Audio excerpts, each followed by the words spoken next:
Suite à une incapacité de ma part à faire l'introduction, c'est le caméraman qui va la faire. Allez.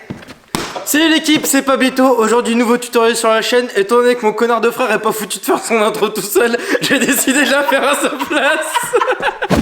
Salut l'équipe, j'espère que vous avez kiffé cette intro. C'est bon, je reprends les choses sérieuses, ok, on va repartir sur de bonnes bases. Aujourd'hui, nouveau tutoriel, on travaille un geste qui est assez compliqué, mais très stylé, qui s'appelle le Magellan. On va voir les 4 formes de Magellan, et si j'ai bien fait mon taf, à la fin de cette vidéo, vous saurez faire votre premier Magellan. Si les vidéos te plaisent, je te laisse liker, t'abonner, partager, c'est super important pour le développement de la chaîne. Et sur ce, on est parti, on s'attaque au Magellan.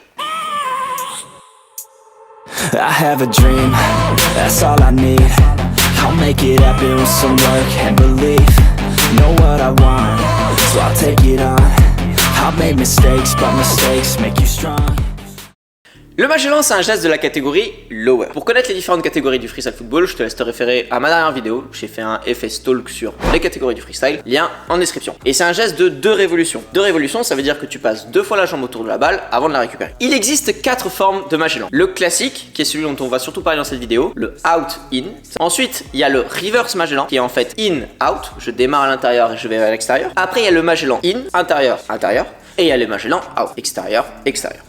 Au niveau des gestes qu'il faut savoir maîtriser avant de s'attaquer au Magellan, je vais vous donner un espèce de package qui va vous permettre en fait de maîtriser les 4 Magellans. Si vous savez faire tout ça, vous pourrez commencer à vous attaquer au Magellan. Attention de ne pas y aller trop vite. C'est quand même un geste qui demande beaucoup d'explosivité, donc prenez le temps de maîtriser les bases que je vais vous annoncer avant de vous attaquer au Magellan. Il nous faut 2 tours du monde minimum à l'extérieur. Pareil, 2 tours du monde minimum à l'intérieur. Il faut maîtriser le mirror, tour du monde extérieur plus tour du monde intérieur. Et dans l'autre sens, tour du monde intérieur plus tour du monde extérieur. Et enfin, il faut maîtriser le HTW à l'intérieur et le HTW à l'extérieur. Si vous savez faire tout ça, vous pouvez commencer à vous attaquer à toutes les formes du Magellan. Il y a des formes de Magellan qui vous paraîtront plus simples que d'autres. Ça dépend uniquement de vos points forts et vos points faibles. Si vous avez un tour du monde à l'extérieur qui est plus fort que votre tour du monde à l'intérieur, il y a de fortes chances que le Magellan classique qui démarre par l'extérieur soit plus simple pour vous. Donc pas de panique s'il y a une forme de Magellan qui vous pose problème. Travaillez les bases, travaillez aux points faibles et ça ira mieux après. Pour toutes les bases, j'ai déjà fait des vidéos sur la chaîne. Je vous laisse le lien en description. N'hésitez pas à vous y référer et travaillez-les bien avant de vous attaquer au Magellan. C'est super important pour éviter de se blesser.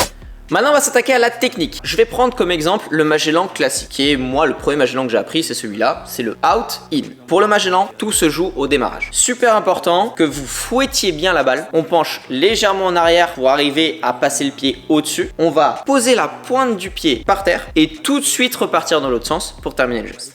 Un des trucs les plus importants avec le Magellan, c'est la hauteur que vous allez donner à la balle au tout départ du geste. Cette hauteur-là, elle vous est propre. Elle dépend de vos caractéristiques. Si vous êtes grand, petit, explosif, si vous êtes souple, voilà, ça dépend de vous. Il faut que vous trouviez la hauteur qui vous permette de monter suffisamment haut, d'avoir le temps de poser le pied par terre et de pouvoir repartir pour terminer le geste. De mon expérience, grosso modo, dans le Magellan, il y a 2 cas de figure. Soit on décide de monter la balle au démarrage très haut. Si on la monte haut, ça permet d'avoir plus de temps sur le retour, qui est parfois un passage compliqué. Si la balle est haute, j'ai le temps tranquille de passer ma jambe sur la deuxième révolution. Donc c'est l'avantage et l'inconvénient. Avantage, j'ai le temps au retour. Inconvénient, c'est super dur de la monter haut au tout départ. L'autre cas de figure, c'est de prendre le Magellan plus bas. Dans ce cas-là, c'est plus simple au démarrage, parce que j'ai pas besoin de me pencher en arrière, j'ai pas besoin de monter la jambe super haut. Mais par contre, le retour, il faut que je sois super rapide, super explosif, parce que j'ai moins de temps, sinon la balle va vite toucher le sol. Donc voilà, il faut trouver un compromis entre ces 2 cas de figure, trouver votre hauteur qui vous est propre. Pour bien que vous compreniez, je vais vous montrer 2 types de Magellan. Un Magellan que je vais faire super haut et un Magellan que je vais faire très bas. Il n'y a pas de bon ou de mauvais Magellan, ça dépend uniquement de la hauteur que vous préférez. Tant que vous passez bien la jambe autour de la balle à l'aller et au retour, il est clean, le geste est validé, il n'y a pas de souci là-dessus. Après que vous préférez faire un Magellan très haut ou très bas, ça dépend que de vous ou peut-être des gestes que vous voulez mettre après en combo. Mais ça on verra plus tard, déjà on s'attaque uniquement aux gestes classiques, que vous le maîtrisiez bien et après on verra comment est-ce qu'on peut le mettre en combo, qu'est-ce qu'on va mettre derrière.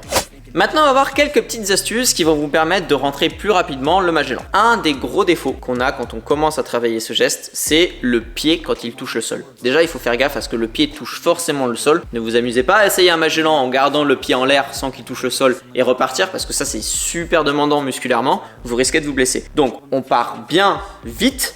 On pose le pied par terre qui va nous permettre de reprendre appui et on repart. Mais il faut faire gaffe à ce que cette prise d'appui au sol, elle se fasse avec la pointe de pied. Le but c'est de rester le moins longtemps possible avec le pied au sol. Dès que je pose la pointe et je repars tout de suite en utilisant l'élan que j'ai eu au sol. Autre petite astuce, quand on commence à apprendre ce geste, on a souvent un problème avec le démarrage. Arriver à monter la balle suffisamment haut pour pouvoir faire après le retour. Ce qu'on peut faire, c'est déjà prendre le Magellan avec le bout du pied. Ça permet en fait d'avoir un espèce de grip un peu plus grand et de pouvoir l'accompagner. En fait, on va chercher à accompagner la balle en haut. Donc on prend le temps sur la première évolution et après on rattrape le temps perdu avec la deuxième. Ça en fait, ça va vous permettre de comprendre comment emmener la balle un peu plus haut et passer le pied au-dessus. Après, quand vous maîtriserez mieux ce geste, on essaiera de la fouetter. On n'essaiera pas d'accompagner la balle, on va plutôt la fouetter parce qu'on aura compris le système d'aller et retour, on pourra aller plus vite. Donc on fouettera la balle et tout de suite, on essaiera de repartir. Comme ça nous permettra de gagner encore plus de vitesse et rajouter des gestes derrière ou aller voir les Magellan, le niveau au-dessus du Magellan. Mais là, dans un premier temps, si vous avez du mal avec cette première révolution à amener la balle suffisamment haut, dites-vous bien que c'est comme si vous accompagniez la balle au départ. On prend le temps, quitte à vraiment à perdre un peu de temps au démarrage. Je prends avec le bout du pied, je la monte, je l'accompagne en haut, je passe le pied au-dessus et après je rattrape le temps en envoyant d'un coup la deuxième révolution. Maintenant, on va voir les exos qui vont vous permettre de rentrer plus facilement le Magellan. Vous allez faire l'exo dans le sens où vous voulez rentrer votre Magellan. Moi, je pars du principe qu'on essaie de faire le Magellan classique, c'est-à-dire out, in. Donc les exos que je vais vous donner, c'est pour faire le Magellan out, in. Si vous voulez faire un autre type de Magellan, il vous suffit de transposer le sens du tour du monde dans celui que vous voulez au Magellan. Si vous voulez faire Magellan in, in, et ben vous allez travailler tout ce qui est tour du monde, vous allez le faire in. Donc pour réussir le Magellan, on va travailler le tour du monde classique en essayant de le faire un peu plus haut. Ensuite, on va travailler un half, donc on va faire une espèce de demi-tour du monde et retaper avec l'autre pied. Pareil, on essaie de le faire bien haut. Ensuite, on va travailler le HTW classique, tape, je fais mon tour du monde à l'intérieur avec l'autre pied. Autre exo, on va faire le HTW pareil, mais cette fois, on va attendre que la balle descende. Ça va nous permettre d'accélérer notre vitesse. C'est surtout pour la deuxième révolution en fait. Je tape, j'attends que la balle redescende et tout de suite après, j'envoie mon HTW. Comme ça, on va chercher à être un peu plus explosif. Et enfin, deux autres exos qui vont se rapprocher beaucoup plus de la forme finale du Magellan. Le premier, ça va être de faire crossover, je pose le pied par terre et je refais un tour du monde derrière. Donc celui-là, en fait, il va permettre de simuler un peu le fait que vous ayez le pied par terre et qu'il faille vite, lors de la deuxième révolution, terminer le geste. Ça va vous permettre de booster votre explosivité. Et le deuxième, ça va être de faire carrément le Magellan, mais avec un rebond. Je laisse rebondir, je passe à l'extérieur, je pose le pied par terre, je retourne à l'intérieur. Petit disclaimer sur ce geste, faites attention à la dimension physique. Si vous commencez à travailler le Magellan, si c'est tout nouveau pour vous, ça risque de tirer fortement au niveau des ischios. Ne faites pas une séance d'1 heure sur le Magellan. Il vaut mieux faire 20 minutes régulièrement dans la semaine qu'une énorme séance où après vous allez plus pouvoir marcher pendant 3 jours. Faites bien gaffe à ça, il peut y avoir des blessures, des déchirures, des trucs comme ça. Donc prenez le temps de bien vous échauffer, vous étirez de manière dynamique avant de démarrer le geste et vous étirez de manière statique à la fin de la séance.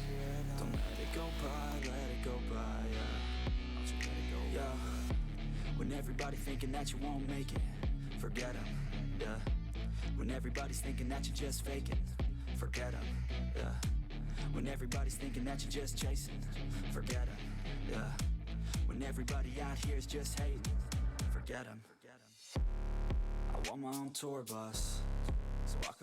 C'est tout pour ce tutoriel, j'espère qu'il t'a plu. On a passé les 500 abonnés. Merci d'être là, ça fait super plaisir. Et comme j'ai eu la flemme de faire l'intro, j'ai la flemme de faire la conclusion. Donc c'est mon frère qui va la faire. Allez, je me casse. Salut l'équipe, bon là du coup en vérité je suis plus grand que lui donc forcément je dépasse du cadre hein. Donc, merci à vous, ça fait super plaisir, j'espère que la vidéo vous a plu. Voilà, n'hésitez pas à dire le niveau de ma prestation dans les commentaires, à nous proposer des prochains tutos. Et puis voilà, bonne session d'entraînement, vous blessez pas et à dans 2 semaines pour un nouveau tuto. La bise.